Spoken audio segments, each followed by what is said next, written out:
Is suicide ever a solution? I believe the answer is no.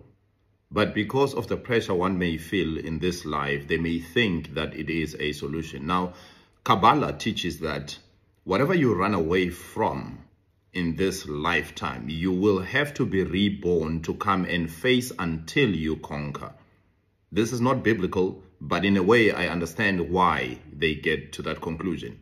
They say, if you face a situation that leads you to take your own life, thinking you are running away from the solution because you can't take it anymore, you will be reborn to come and face a similar situation. So what you're doing is just delaying the inevitable.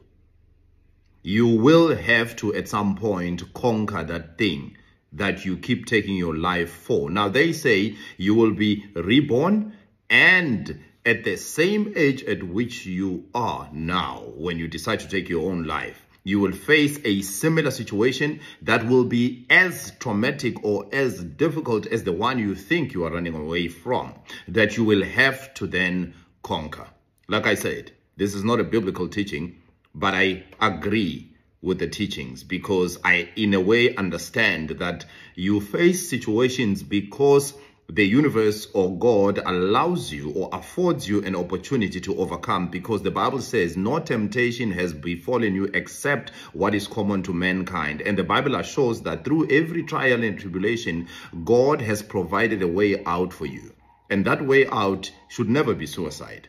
So whatever you think you're running away from, I promise you, I believe you will come to be reborn, relive life, and get to that point in your life where you are at this moment where you decide to take your life, and you will have to face that situation over and over until you conquer it.